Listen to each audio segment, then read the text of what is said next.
Baby shark, do do do do do do. Baby shark, do do do do do. Baby shark, do do do do do do. Baby shark, mama shark, do do do do do do. Mama shark, do do do do do. Mama shark. Okay, I won't make y'all listen to my singing anymore. Hi. Hey everybody, welcome to the Shark Tank. Or maybe not. This is a more kinder, gentler place. Welcome to your Nature Journal Educators Forum.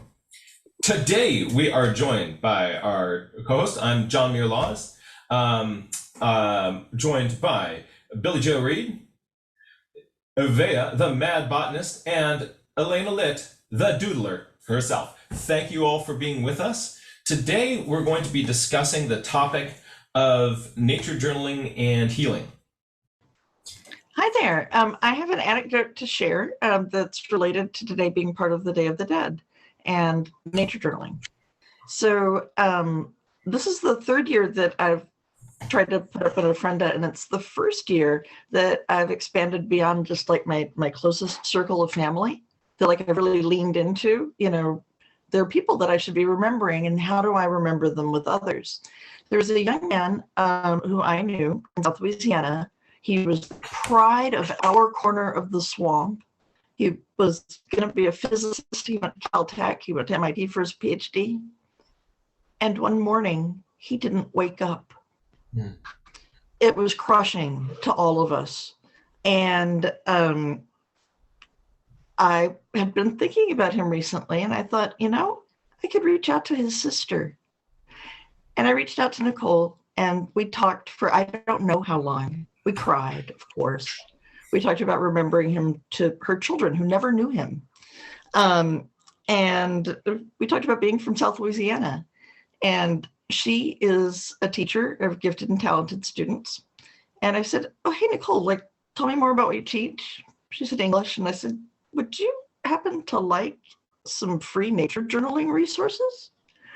And so this connection that I thought was going to be just a conversation about an old friend bled into her and me just like relearning who we are at 50.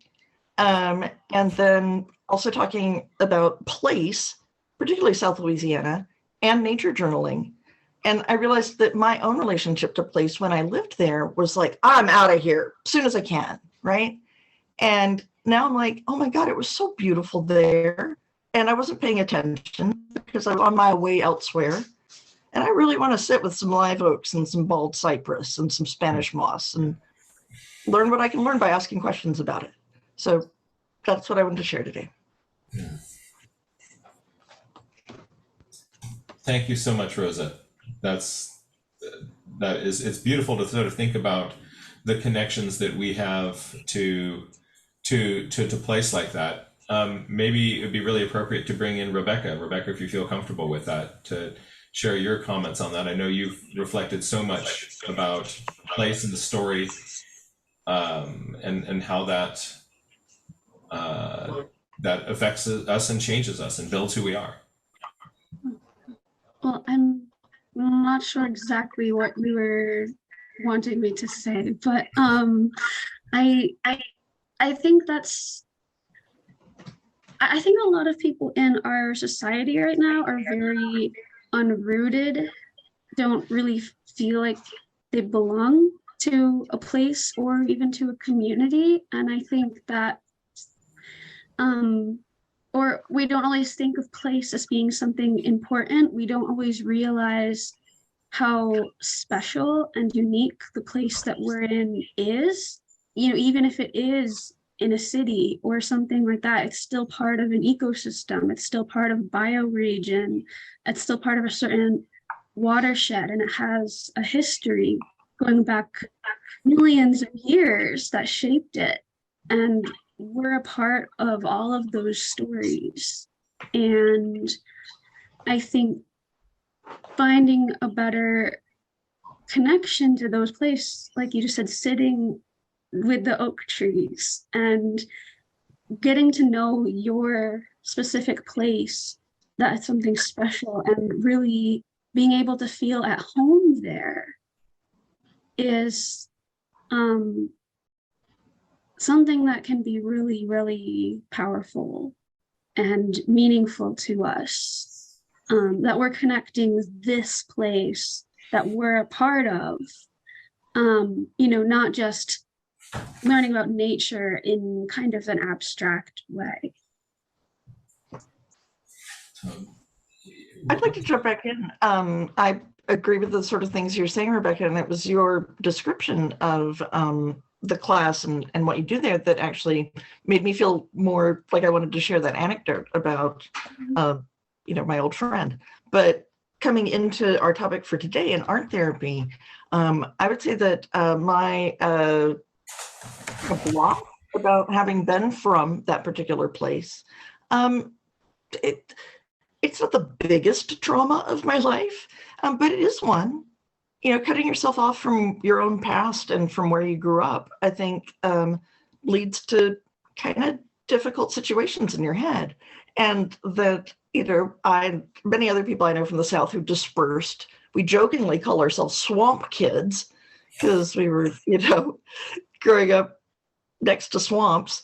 But as a kind of like, yeah, that's where I'm from. That's a long time ago. That's not who I am now. And I think that to bring it back and to be like, well, that is one of the people I've been, and what can I learn about it now, is a valuable way of sort of reintegrating across a lifespan stories and senses of place. And there was one more little thing about that.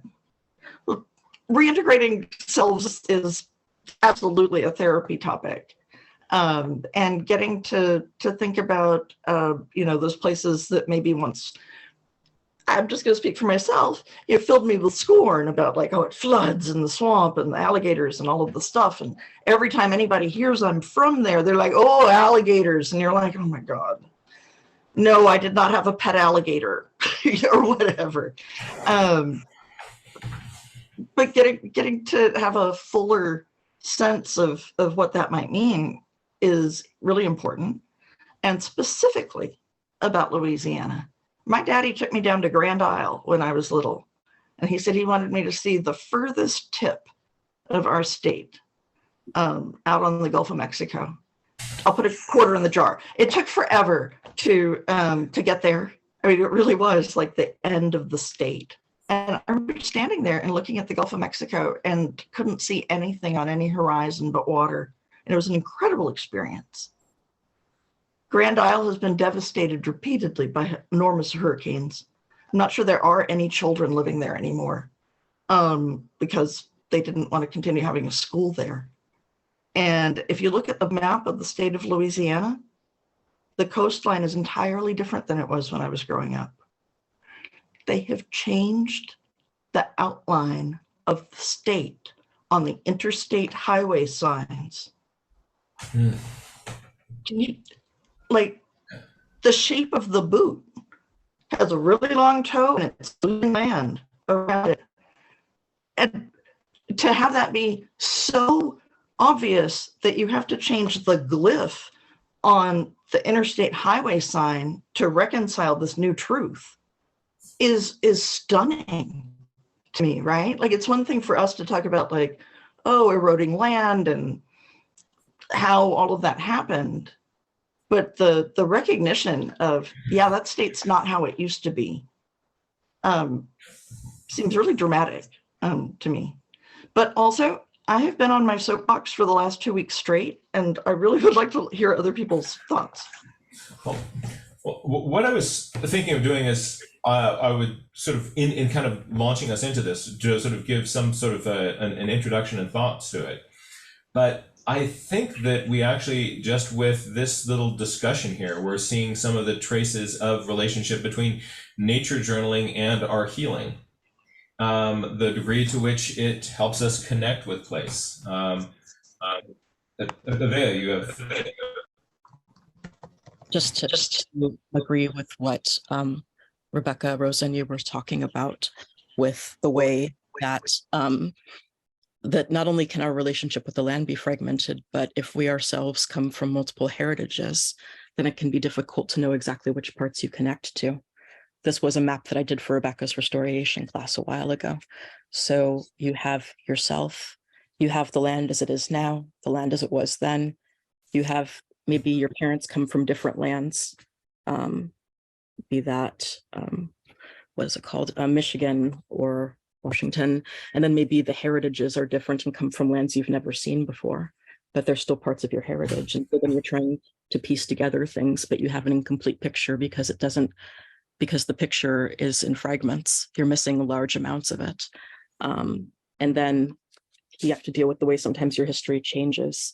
And because you're not seeing these stories, your stories in your past played out over a lot of different lands, then you can't always follow the strands very, very clearly. And so then when we make the relationship with the land we have now, that's what's tangible.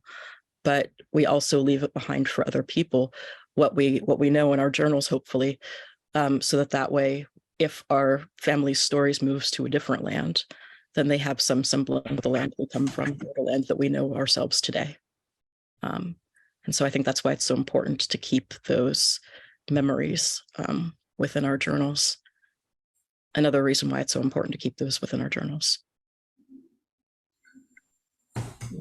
One member of our community who has thought a lot about this, as Avea is saying, sort of the connection between our place, what is the role of our journals in this, and our just sort of general health and joy and connection with the world, is Eleni Litt. And Eleni, I'm so grateful to you for being, for stepping up into this conversation to really kind of help us frame and think about some of the things that you have been really developing. And I was wondering if you might just sort of be able to give us some of your thoughts Sure.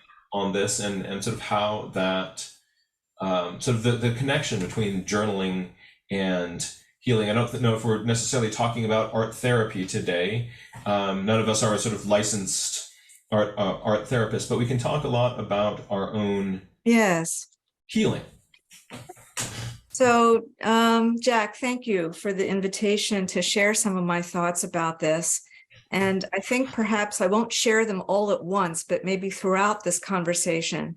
So I do want to start with saying something about story and about place, because it really it beautifully follows from what Rebecca and others have said about it. I think story, and it's not about right or wrong. So this is my interpretation, my understanding. Story for me is not only the story I can find out about where I'm from, but it's also the story that I imagine myself into. Like many of you, my grandparents came from a place far away on a boat in the turn of the century, 1900, speaking Yiddish. They came from Ukraine, Kiev, outside of Kiev. And there's so much of that story that I only know from the stories they told their children, my parents. So I have story from history books, but then I have the story that I imagine myself, I insert myself and create a fictional story that is probably emotionally true, if not literally true. So I just wanted to add what I hope is a lovely complication to story. And just speaking of place, on a more lighthearted note, go Phillies. Okay, that was that. I'm from Philadelphia, so I don't know if you saw the game last night, but anyway, when we started having this conversation about some weeks ago about nature journaling as healing and art as healing, and the therapeutic aspects of making art and looking at art, I sensed that this was an opportunity to share with you my experience, which is that I am not a trained or certified art therapist, but I did the coursework. I did a lot of coursework in art therapy and did an internship related to those courses. I've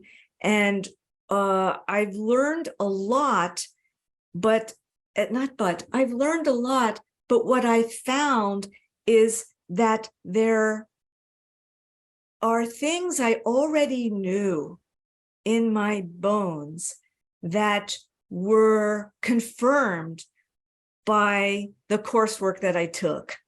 So I'm going to say a little bit more about that. But first, I want to follow Ivea's suggestion and give you a question that I'd like you to answer in the chat. And so here's my question to you, just to kind of open things up. And Ivea, if it's possible for you to write the question, in what ways has nature journaling been healing for you? In what ways has nature journaling been healing for you? It could be as a journaler, it could be as a teacher, it could, however you interpret it. In what ways has nature journaling been healing for you? And I just would encourage like maybe 30 seconds of silence and just give folks a chance to think. You're not, obviously, no one's obligated to put anything in the chat, but let's just give folks some, you know.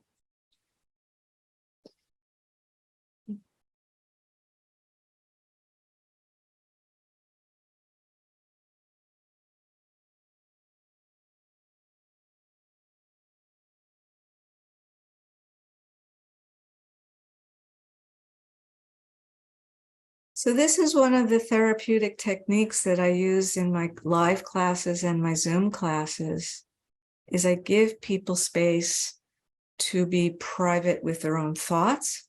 That's certainly a therapeutic technique. And as a teacher, not in a therapeutic setting, sharing is always optional. And it could even be very minimal. It could be just witnessing the silence gives people a lot of safety. So I'm not reading the chat quite yet. I'm going to answer it myself to have that authentic answer from myself, and then look at the chat with others helping me. Nature journaling has been healing for me as an artist, to connect to place. So everything that Rebecca and others were saying about place, you know, that tree right out there, I love that tree. And now I really love that tree because I've been drawing it off and on for many years now. And I don't own that tree. That tree was here way before this house was built. So drawing that tree and drawing those leaves, nature journaling is healing because it literally grounds me in the place I am. And then the same principles that are healing with respect to that tree are also healing. All those 25 years I commuted to New York City, and I did nature journaling on the train. Now, some of you may have seen a post I put in the nature journaling group where I said mammal, you know, nature journaling on the train. Nature journaling on the train, mammal in movement. And I applied all of the wonderful questions that I learned from Jack. What do I notice? I notice his engagement with this. Anyway, I'm not going to go on because I want to read, but you get the idea. Nature journaling. Sorry about the sun. I should never be sorry about the sun. Nature journaling is a way of being grounded. So let's have a look at the chat. How do we want to do this, Ovea? Do we want to read all of them or give folks a chance to read? Help me out here. I don't mind helping to read them. Do you want to go back and forth, or do you want me to just read them all? Yeah, let's go back and forth. So I'm just going way to the beginning here. And gave me signs. I think, is Sarah Byfield the first one? Yes, it's healing to, or is after that? I think Amy Sides is the first one. All righty. So, here we go. Getting there, getting there, getting there. Oh yeah, I have to look for the prompt. There we go. All right. See, when I see NJ, I think of New Jersey because that's where I live, but I realize nature journaling has connected me to nature, and nature is healing. And then Why don't we go back and forth? And then if anyone wants to jump in, you know, just signal in the way that Jack has asked us to. And then Hashi says, nature journaling has lowered my stress when I had a very stressful job. And Rebecca writes, helping me cope with the trauma of living through the pandemic, finding a sense of hope in times of climate anxiety and extinction. Kate Ryder says, an integration of all these disparate parts of myself, that I could bring all of myself to something. And Trudy writes, it has helped me heal my relationship to the place I live. And I write, nature journaling allows me to slow down, listen to my surroundings, and listen to myself. And Briston Jones writes, nature journaling with my students has helped initiate healing after the isolation of COVID, reconnecting with our student community and reconnecting with our environments. Lindy Shepherd writes, it requires me to slow down and be present, a practice of mindfulness. And John Muir Laws writes, as an elementary school student, I thought I was not smart. When I went out in nature with my journal, I could learn and explore without fear or judgment. In that context, I had game. Billy Joe Reed writes, the process has allowed me to explore questioning with not only myself, but my students. It has also given me the chance to become a part of this incredible community, which consistently fills my bucket. And Hashi writes, nature journaling has helped me love critters that I might have feared in the past. Aisha Ursulon, or I apologize if I'm saying your last name wrong, Aisha. Aisha writes, hugely healing, gives me greater permission to just sit and be present, which is what I need. My body needs to stop running away from its thoughts so much, and nature journaling brings me back into my body. Also, nature journaling, a phenomenon, brings so much joy and curiosity and engages my left brain as a scientist also, which can disrupt the right brain when it can't stop emotionality. So I see there's 7 more messages, and I think we'll read those 7. And then I want to make some more comments. It doesn't mean you need to stop writing, but we'll go to 7 more. Lisa writes, keeping me in the present moment, tapping into that childlike sense of wonder. With my students, seeing them do the same and seeing them find the joy of discovery and finding the extraordinary in the ordinary, a sense of awe. And Hashi writes, following my curiosity brings me so much joy and wonder. Sarah writes, I think this relates to language too. Where I'm from, in Wales, many of our nature words were changed and pared back to translations of the Latin in the 70s in order to bring us up to date with the rest of the world. For many years, it was seen as dirty to speak Welsh, and we lost a lot of our nature vocabulary. I found it healing to research and record the memories of some of the names and stories of our plants and animals that were removed because of colonization. I often think there's a link between the loss of biodiversity and the loss of our many languages to describe them. Aisha writes, as a teacher, brings so much joy to see students enjoying their experience. Rosa, my healing thoughts. I can learn to draw at 50. It's okay to love science and not be a formal scientist. Linda writes, connection with the world around me. Giving kind attention with pencil in hand, allowing whatever presents to guide my hand. Then, looking at paper later, memory floods back with engaged moment. Wonderful. So Ivea, can you kind of make a mental note of where we stopped, if that's possible? I want us, my boiler just went on, so it's a little hummy in the background. It'll stop in a minute. I'd like us to just take a moment to appreciate what we've heard. In my tradition, after someone has spoken, we often say, well, the person who's spoken says, I've spoken. So on behalf of all of those who wrote, it's not for me to say they've spoken, but just trying to zoomify it. You have spoken. Thank you, Briston. And I'd like us all to say, we heard you. We heard you. And you can even unmute and just say, I heard you. I heard you.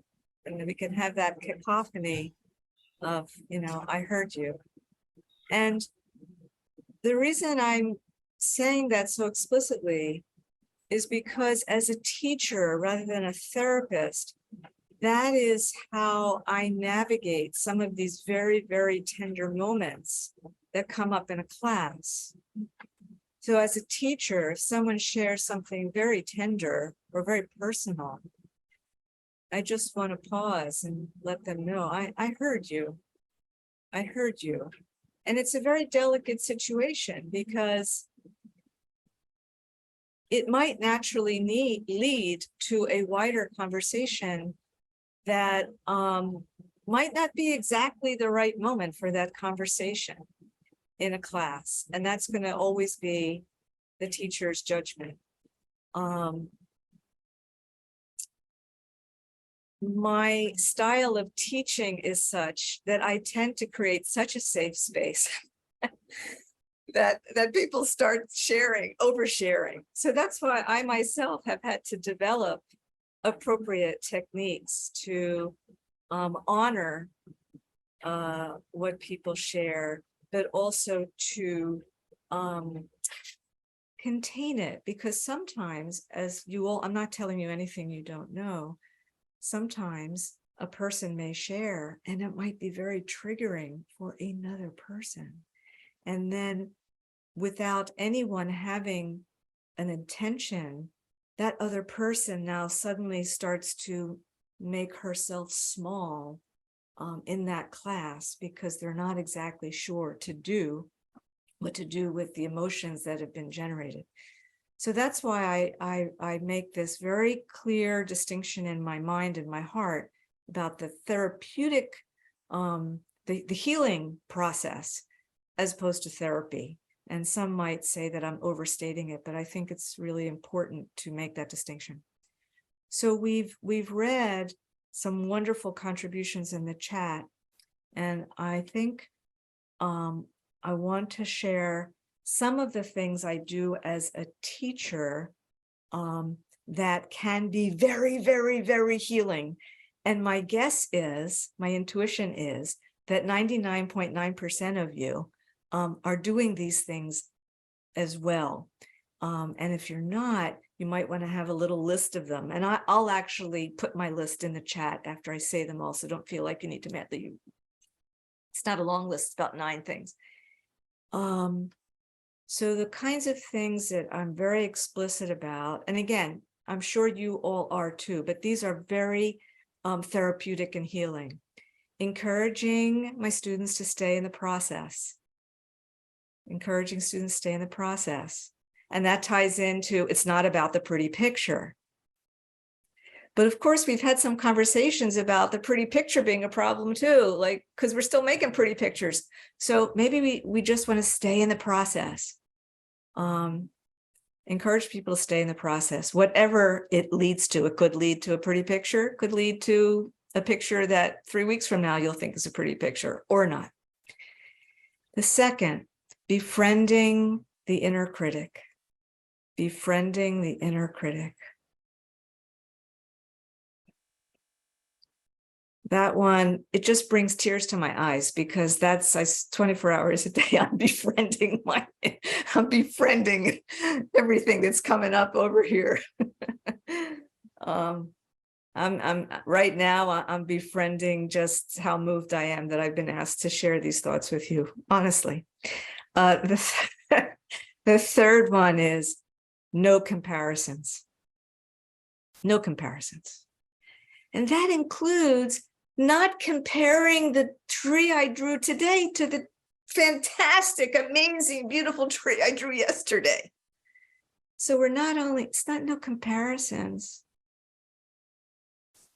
but everything's nuanced, because sometimes it's good to put things side by side and compare them. But there's a time and place for that. Start where you are. Start where you are.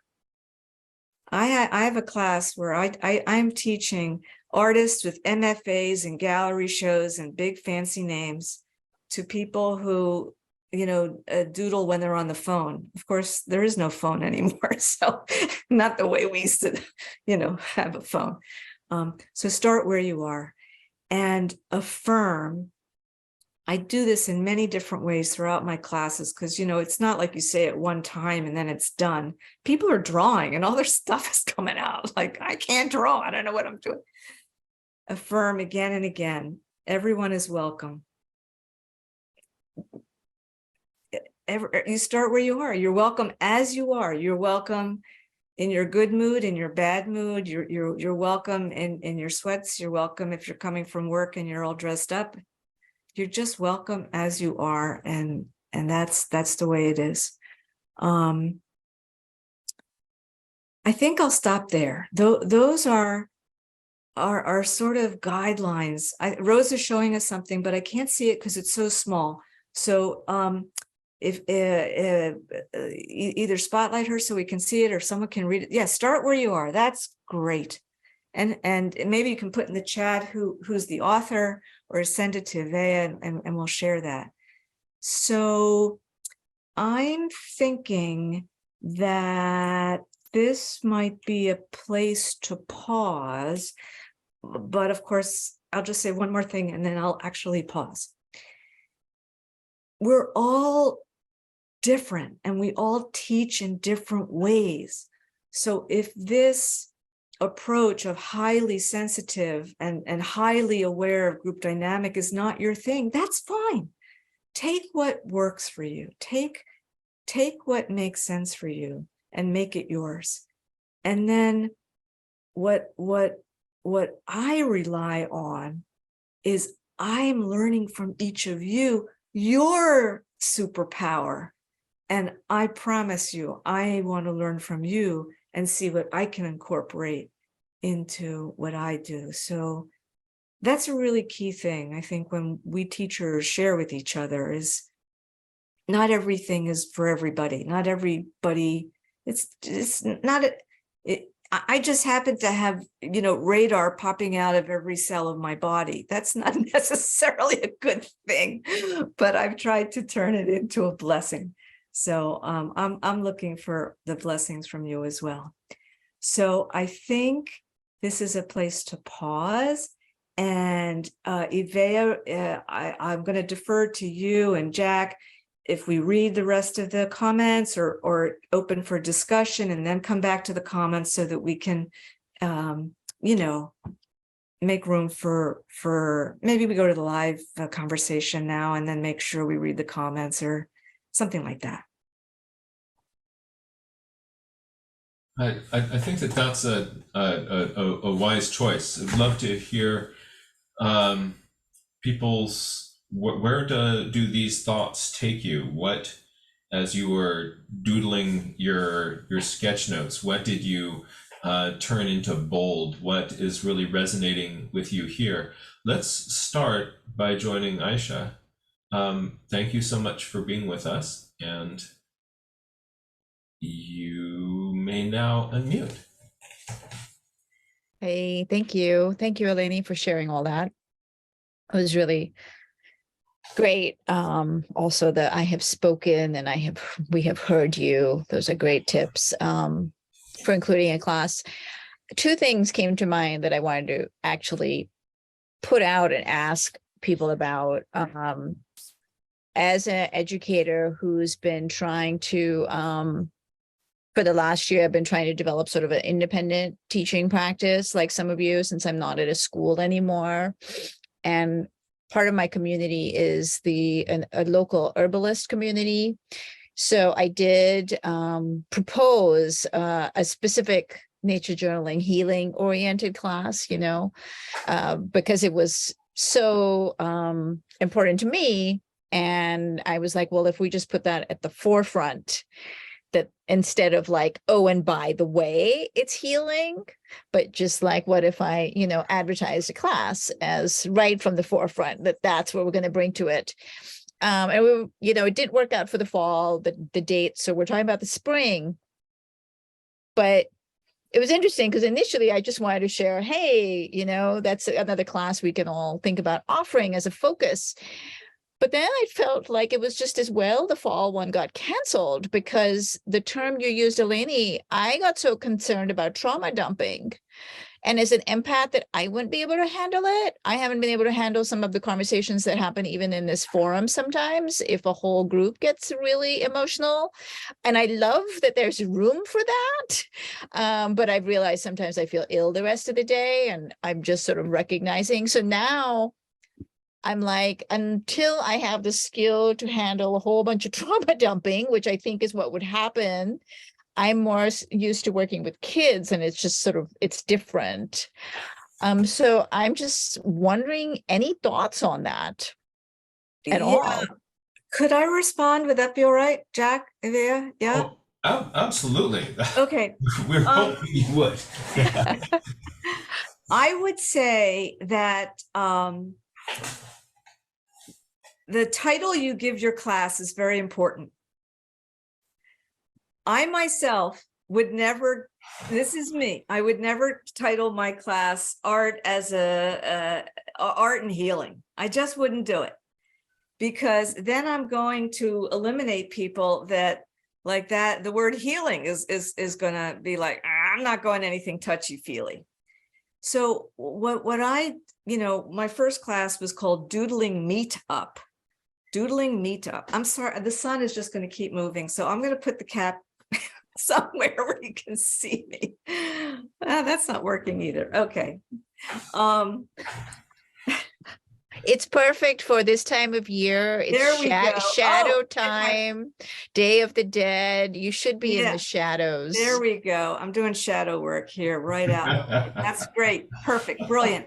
So I give my class a very neutral name, Doodling Meetup, for artists and non-art. My nature journaling class is nature journaling for everyone. And people ask me, do you really mean everyone? They ask me, do you really, really mean everyone? Like, I don't know how to hold a pencil. I said, if you are human, you are everyone. And then someone wrote to me, oh, I have an MFA and I'm a botanical illustrator. I said, that's great. You're welcome too. So the short of it is, I would not call a class something about healing. Leave that for the therapist to call it that. And then you have your class and you read the room. You read the room. And as a teacher, I feel it's my responsibility to keep that space safe.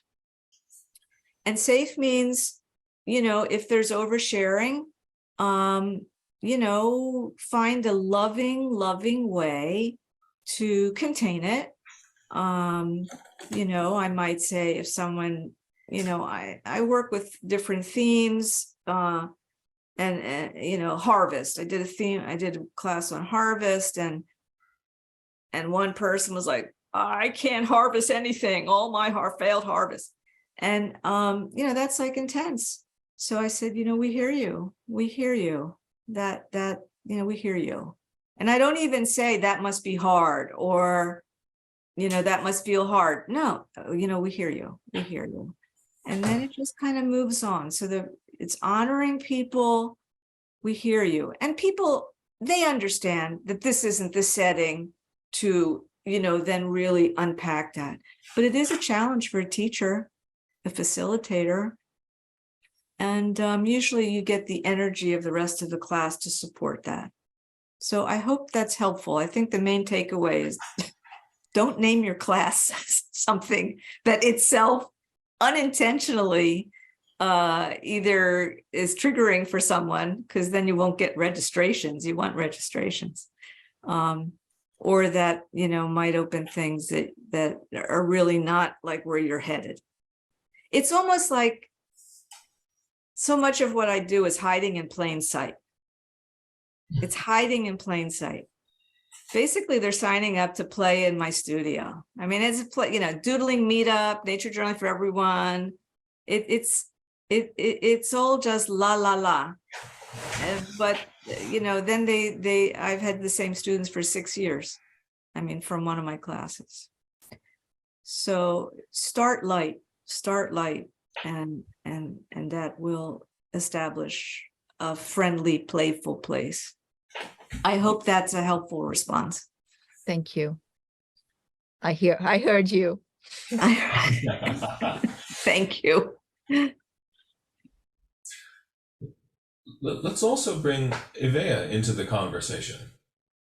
And Eddie, also want to invite more folks in the community. If you would like to share your thoughts on this, feel free to raise your hand either physically or with the raise hand button here in Zoom, and we'll find you. And we'd love to see how these ideas resonate for you. What do you notice? What do you wonder? What does that remind you of? I was going to say, I deeply appreciate the very generous list of guidelines and ideas that you gave us about, encouraging students staying in the process, befriending the inner critic, all of them, no comparisons. I also appreciate the note about having healing and therapy there. There'd been a while ago where this small group of us had been wanting to create something to support folks because we knew that with the pandemic, some of us already had trauma or big feelings that we needed help with. And then for some of us, the pandemic was adding to them or creating them for the first time. And the thing that worried us was that we didn't want to cause anybody to suffer worse by not handling what somebody was going through properly. And so that's important and delicate, is because we're trying to take good care of each other. And so having the tools to do that winds up being really important. So I wanted to thank you for bringing that up to our attention, especially because we're worried about not harming people. And then the one about comparisons, I this is one I've been thinking about a bit, because I wonder sometimes we think about comparisons as being blatant, but sometimes we might do it accidentally as well. And everybody has got their own relationship with comparisons. Some folks are happy when you compare your current self to your past. Others might be happy if you compare them to like maybe a classical artist. I don't know. Some folks, though, find that it puts a voice in their head that they really don't like. And we might do comparisons accidentally. Like, for example, suppose we have a group of students who are self-conscious about art, and we're trying to let them not feel so self-conscious. And we might say, I don't know, you don't have to use colored pencils like this student in order to be, but then it's like, then that puts that student as the standard. And we don't mean to do it, but then it does. And then people feel like they can't really shine where they are. And so there was a conversation that we were having at Pencil Miles and Chill at one point, and I don't want to go overly much into the details, but we were talking about how do you frame that nature journaling is welcome for everybody, because saying, because well-meaningly, we might say you don't have to draw in order to nature journal, but then a friend of ours pointed out that is kind of having an implicit judgment itself. And so we were thinking that it might be better to say something like, whatever your relationship is with words, pictures, or numbers today, you can nature journal. Yeah. And then adding in the today, because you just brought up a really excellent point that maybe we don't want to compare to how great our tree looked last Tuesday compared to today, because today is a completely different day. And I think that that's the thing that beginners, I know I struggled with this, is that we might spend a lot of time on a really, really great drawing and then feel like, oh God, every other drawing afterwards has to measure up to that one. And then it freezes us, and then we don't ever pick up our pencil again. And then people say, so what about your pencil mouse? And you go like, yeah, they freak out quietly. And so it's like, we just want to support where you are today. So I like what you said about coming as you are. Can I'd like to say, add to that really, really wonderful set of comments. It might sound kind of weird, but in my classes, I always ask people if they'd like to say something about their own drawing. And I know this sounds kind of rigid, but in a way I sort of, I don't want to say prohibit, but I really discourage anyone saying anything about anybody's drawing, anybody else's but their own. So it's like, after we've, done whatever we've done, does anyone want to share their drawing? And then people have options. They say, yeah, I just want to show it to you, but I don't want anybody to say anything. That's an option. I just want you to witness it. Or, and I might say, well, is there anything you want to tell us about it? You don't have to. I always reassure them. And then I might say, can I ask you a question? So I'm always asking a person permission to ask something about their drawing, or can I make a comment? And I probably do that so often and in such a way that the people who have, studied with me for 6 years might get annoyed. Like, she never lets us say anything about anyone else's drawing, but I really like your drawing. So it does lead to some, little joking around. But the problem, if I say, Ivea, oh my God, I love that drawing, it's going to do exactly what you said. Now, you feel really great in the moment, like, oh, Eleni loved my drawing and my drawing is great. And now how am I going to replicate that? And so it unintentionally, it's so counterintuitive. So I have found that I just let the student drive it. It's like, tell us about your work. Do you have any questions you want to ask anybody? And the person might say, yeah, do you think this looks realistic? I mean, do you think, this really looks like a mushroom? And then people can say, yeah, I think it actually does look like, that sort of stuff. And like I said, for some people's taste, it might sound really rigid because, I'm teaching a class and I have 1 or 2 new students. And at the beginning they say, oh, I love what you did. And everyone looks at me like, what's she going to say to that person? And I just say, it's great. It's great to enjoy what we see. But I just try to have, because art is so personal for so many people, let people just have the space to have their own process and not get distracted by either people liking it or maybe not. Anyway, that was much more than I wanted to say. And we've got other people's hands are up. It looks like Aisha was up first. Is that right? And then Kathleen. Is that right, Ivea? I think That's so. correct. And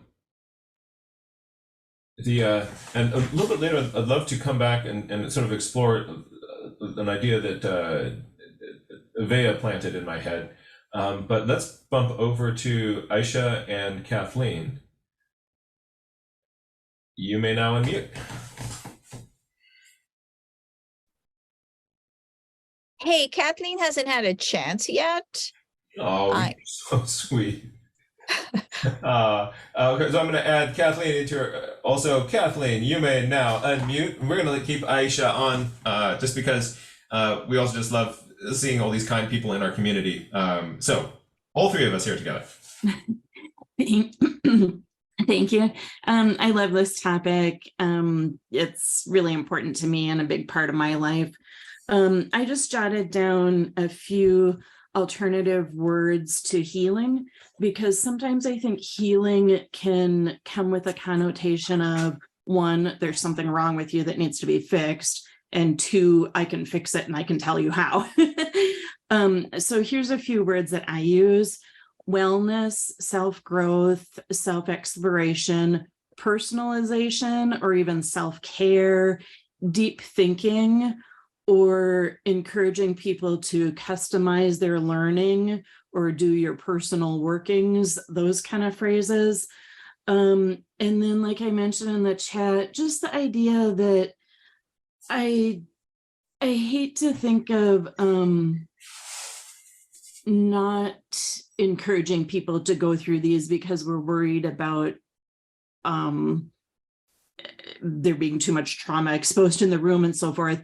But thinking about a way of setting boundaries, like saying, okay, this is your quiet time to journal, even teaching how to have a conversation with yourself without verbalizing it. how to ask yourself questions and answer yourself questions to facilitate your own growth related to the topics. That's brilliant. In fact, I left that out of my list. I do that all the time. Whenever we finish drawing, I say, here are 3 questions for you. You're going to answer them optionally, of course. That's how I roll. But this is only for you. It's not for sharing. And what do you think my questions are? What do you notice? What do you notice about your drawing? What do you notice about your thoughts? What do you notice about your feelings? What are you curious about? What are you curious about your feelings? You know, it just goes, I mean, those 3 questions turn into 9 questions because it's the drawing, the feelings, and the thoughts, the three very distinct areas. And, you know, what are these thoughts? What does the drawing remind you of? What do the feelings remind you of? And they write themselves. I write, it reminds me when I was 5 years old and that's great. That's great. And then it's there. Or it reminds me that I think I don't know what I'm doing all the time. And then it's there, and it's between me and my higher self and lower self. So that's brilliant, Kathleen. I'm so glad you raised that because it was on my list. I forgot to read it. And Kathleen, when you were going over those words, those alternate words that you used, you said wellness, self-growth, self-care. In there, there's another one. Growth? Sure. Wellness, self-growth, self-exploration, personalization, self-care, deep thinking, or just customize your learning or do your own personal workings. Great. Thank you. Thank you so much for helping us sort of think of ways of framing this. Yeah, Ivea put it in the chat. That's so helpful. Yeah. Personal work was another one she said. Kathleen said.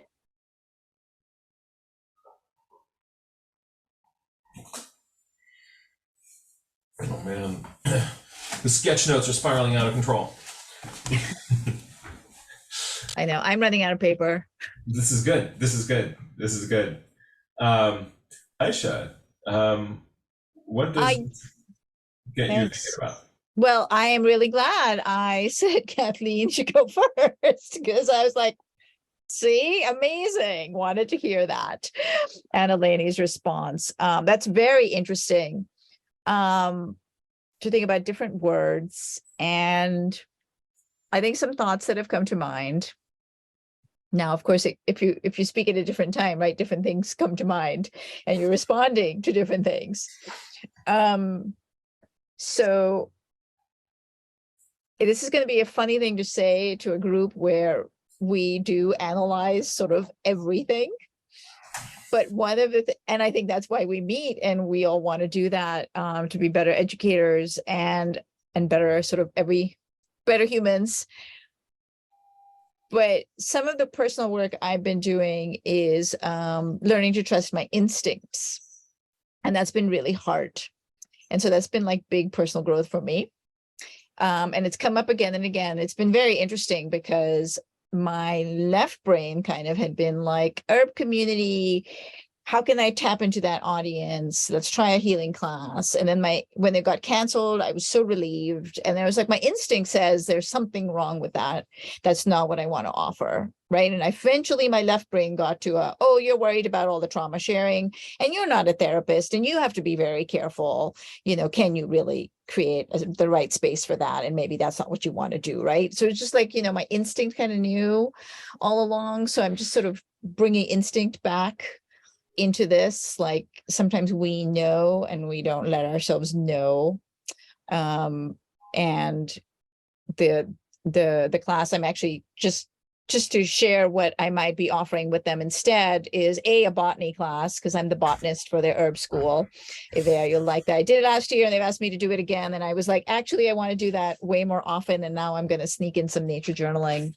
But also they've been teaching me about collecting, whether it's from your home garden or a little bit in the wild, and how do you do gratitude offerings? And I have told them, my teacher particularly, that one of my gratitude offerings now is nature journaling.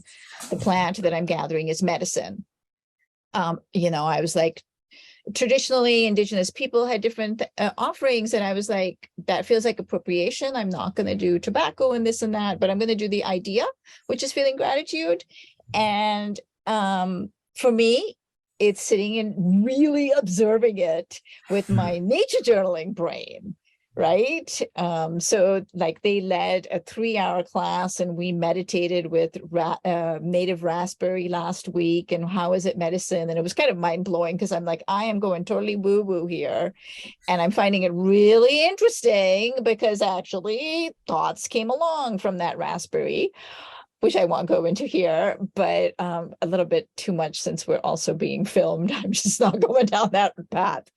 But then I sat in nature journaled and did my sort of scientific observations of it. And I felt like that's how I could thank the plant. And I'm kind of want to offer maybe a class in that to that community still, like kind of a directed community, like let's nature journal as a gratitude offering. And that feels a bit safer, and it can still incorporate everything. So that was one thing I wanted to share. And then the other thing, I just wanted to tap into the inner critic business and just mention this in case this is helpful. I went to a very interesting day long on inner critic at Spirit Rock, which is a local Buddhist center. And I'm like, right, we all need to be there. And one thing he shared that I haven't heard much in other places is they're like, don't even praising the critic keeps feeding the inner critic. And I see nods. So that was like the new big thing that has been very, very hard to try and practice. And they said, you're still feeding that inner judgmental self if there are times where you're like giving yourself a pat on the back, or your drawing was great today, or you're you're still staying in that judgmental little loopity-loop. So I just wanted to share that as a interesting take on it. And it was even sort of making friends with it. Totally, I've heard that too. And he even said, Mark, I can't remember his last name now. He said, actually change the channel. Just change the channel. Don't talk to your critic. Do not be friends with it or enemies with it. Don't engage with it, which was such a new way of looking at it for me anyway. And he's like, whatever works for you. And we spent the day journaling and trying different strategies. So he's like, go write something, go sing a song, crack some jokes, go do the dishes, just change the channel. So wanted to, don't feed the inner critic, exactly as Rebecca says. It's feeding it in many ways, even feeding it with positive. Right. Said he was still feeding it. So one of my teachers said, set a little table over there and a chair, pour a glass of wine and a cookie, and tell the inner critic to go over there and just mind their own business. Just set them up with something else to do. It's powerful. I love that they get a cookie and a glass of wine. I haven't done that. But it sounds like you don't want to give them a cookie. They might like it. So just give them They something. might stick around. Yeah, just give them something that gets them out of your world. Give them a pencil. Give them a pencil. A journal. A journal, a pencil. Yeah, just go over there because this isn't your space. Yeah. The idea of the inner critic is tied to the idea of feedback. And so I think we want to be thinking about, if we define the inner critic as that part that is judging and tamping you down, and the voice of, you can't do this, who do you think you are, all of those sort of Brene Brown sorts of insights, it is not helpful and it's not productive. The inner critic can, under a different name, be paying attention to feedback loops that are going to help you develop and progress. For me, a big sort of change in my relationship with the critic came when I took the science illustration course at UC Santa Cruz. At the end of working for days on an illustration, we'd put them up on a board together. And at the start, everybody, what they did is they'd walk up to them and just sort of say, oh, that's lovely. Oh, that's gorgeous. That's really, oh, wonderful, wonderful. And then the person would say, like, so what else should I do? What should I do next? And then somebody would say, oh, frame it, right? and that's how these kind of conversations went on for a little while. And then at one point, I forget who it was, somebody said, all right, folks, look, this is the way that's been going, and I'm not really getting any. I actually want constructive feedback. I want to, and here's a way of thinking about it. What is the nugget of this that you think that I should definitely bring forward into the next time I'm doing this? And what is the nugget of this that I can look at to change or alter? And then everybody said, oh, I want this too, right? And that can be the, so sort of how the critic, or maybe that's maybe there is something different between the critic and the sort of voice of feedback. But being in a relationship with ourselves when we want to do sort of to intentionally grow in a skill, we do want